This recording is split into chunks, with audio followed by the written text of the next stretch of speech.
Please hurry. Please, please. Stay on the line with me, okay? A high school senior shot to death inside his girlfriend's home. Okay, how old is he? He's 17 years old.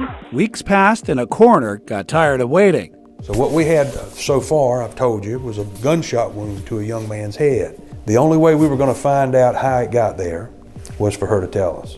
And so that's what she did. Then a lie detector test gave birth to a confession and a girlfriend with a murder charge. Why did you get these clothes? They were supposed to be put into evidence. A mother begins unraveling evidence she believes shows investigators mishandled her son's death investigation and started recording everything the sheriff's office told her. Why?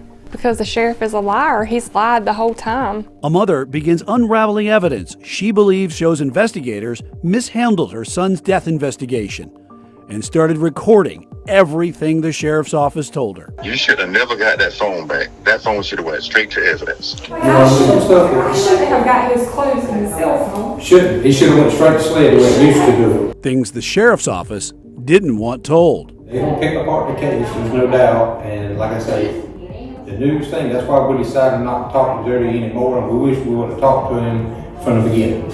Wish we would have just kicked him out the door.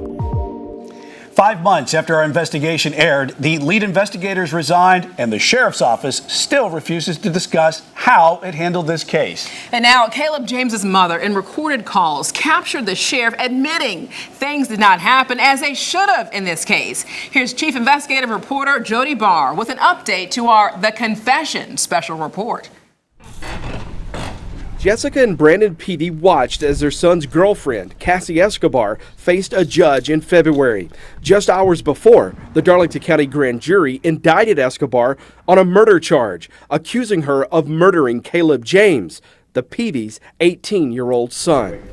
Peavy dried her tears and walked out of this court hearing. Hey, I need to speak to the sheriff, please. And marched right into the Darlington County Sheriff's Office. Sheriff is here, he rode somebody to a training today. So if you want to set up a meeting, we can set it up. Peavy says she went there to schedule a meeting with Sheriff James Hudson. She recorded this conversation with the sheriff's chief deputy, Chad McInville. And I just have questions I need answered. That's fine. Like I say, I wish we probably could have talked about it before Jody does anything to hurt the case. Because I mean, I'm just me and you talking. I really believe it's going to do nothing to hurt the case. He's going to pick stuff apart, and Jody's not there for you. He's not there for anybody but a story. And they could hurt the case. And these were his senior pants I got him. Peavy told McInville she wanted answers. Why her son's cell phone wasn't logged into evidence. The blood was from here up. Why his bloody clothes were given back to her instead of the sheriff's evidence room. Why the investigator wouldn't take custody of the phone for weeks. And Peavy's concerns the sheriff's office wasn't supporting the prosecutor's decision to pursue a murder conviction. Like I say, I do think, and I'll say it, and I think we told Jody the other day, him airing stuff, I think it's going to hurt more than it's going to help. I mean, it's my opinion. I've been doing this 23 years. I think it's going to hurt more than it helps. And he's doing the defense's job. The defense's job is to pick apart things, and he's going to do it. Chad, this office has pushed me under the rug for months. I can imagine. I'm the one that found his cell phone, and the coroner told me something wasn't right about this that night. Well, nobody told us nothing wasn't right that night, but the cell phone, I wish it would have went. Most of the time with autopsies, you might remember we picked up autopsies, we take everything straight to sled. That's part of it, Chad. He didn't go to it wasn't done right. Like I shouldn't have got his clothes and his cell phone. Shouldn't. He should have went straight to sled the way he used to do it. He used to. I had to find all those messages, and I had to clean his bloody clothes, and I brought that phone here with the messages, and I begged somebody to look at them. Dispatch Bravo 3. Subject has a gunshot wound to the head. When deputies got to White Sands Circle in May of 2021. Jennifer's on the phone advising her daughter's boyfriend just shot himself. It was already too late to save Caleb James. The sheriff's office report shows Escobar told the investigator that James was playing with his gun and accidentally shot himself. It can only get there one or two ways. Either he put it there or another person put it there. When I decided we would take a closer look at it, the things didn't add up to me, that it looked like he had taken his own life, that he had actually pulled the trigger. I didn't think he did. Darlington County Coroner Todd Hardy says the autopsy showed a single bullet ripped through James's cheek and lodged in the base of his brain. Hardy believed someone shot Caleb James. The sheriff's office, Hardy says, disagreed and continued treating the case as a self-inflicted gunshot and closed the investigation days later, marking no follow-up investigation on the incident report. Hardy says he came up with a plan to end the standoff. We asked her if we could, if she would agree to take a polygraph, and she did. She actually told us that she had shot this young man. The Peavies didn't get that meeting with Sheriff James Hudson, but the following week, Jessica Peavy says Chief McInville told her the sheriff was working to get a gag order to prevent anyone involved in the case from talking about it with the media. The gag order never happened. Peavy decided she'd start recording her conversations with the sheriff's office. My thing is that if you wouldn't have lied to me and all you had to say was I'm sorry, is if you do wrong, it's not hard to fix it. Just say I'm sorry and let's move forward. And I never got that from him.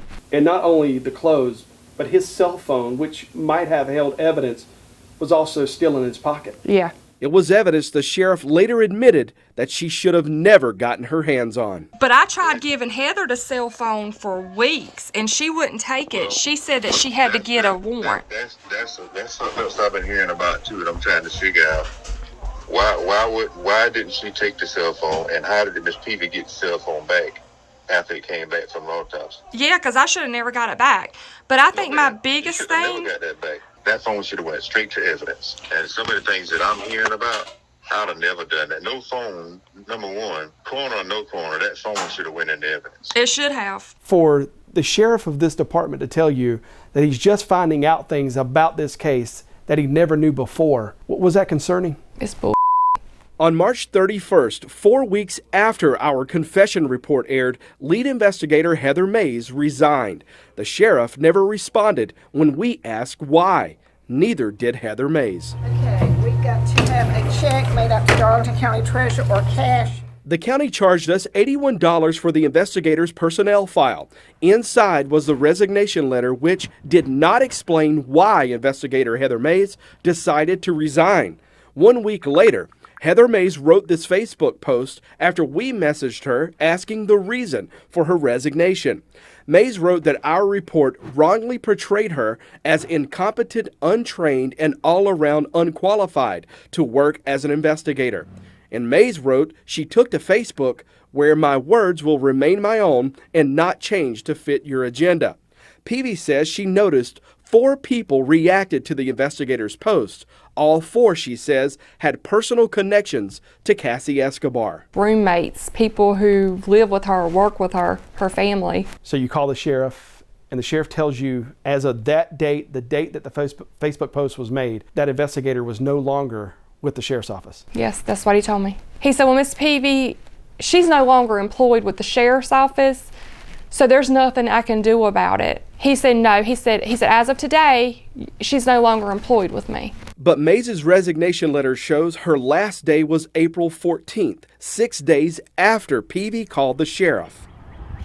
Peavy says someone sent her this video that appears to show Mays working a funeral detail. And she got even more evidence the next day. I found out that was a lie. I was tipped off. People sent me messages and told me that they seen the investigator working in the county vehicle. So one day I was on my way to town and I passed her myself in the county vehicle. So I turned around, went by her home. She lives not far from me, and there she was standing on her porch in the county uniform with the county vehicle in her yard. But he told you she was no longer employed. He did. Was that true? No, that was far from the truth. Do you think you'll ever be in a position to forgive the sheriff's office? One day, but today's not that day. These are cards that I made, and what I'm a grieving parent advocate. It's beyond the tears, and I drop these off to each of the funeral homes in the area, and then they give them to parents who've lost their children. Jessica Peavy says she's trying to turn the frustration over her son's death into something positive. I've helped parents all the way from California to Canada, Michigan, She's providing counsel to parents like her. It's either you help others or you wallow in your own self-pity and hurt. And I would rather put my hurt and my anger towards something that could benefit others. One of her first deliveries. Hey, Todd. Okay, these are my cards. To coroner Todd Hardy, who owns the funeral home and the morgue, where she gave her son one last hug through a body bag in May 2021. Every morning, whenever you wake up, you feel normal, and then it hits you that they're not here. So once you dreamed of him, is it a good thing? I mean, do you lay down and say, I hope tonight I get a visit, or do you lay down and say, I hope tonight I don't? Every night before I go to bed, I say my prayers and I ask God to please give me a visit. I asked Darlington County Sheriff James Hudson for an interview so he could answer these allegations. But the sheriff never responded. Cassie Escobar remains free on a $25,000 bond with no court date set or any new filings entered in her case in the past 6 months.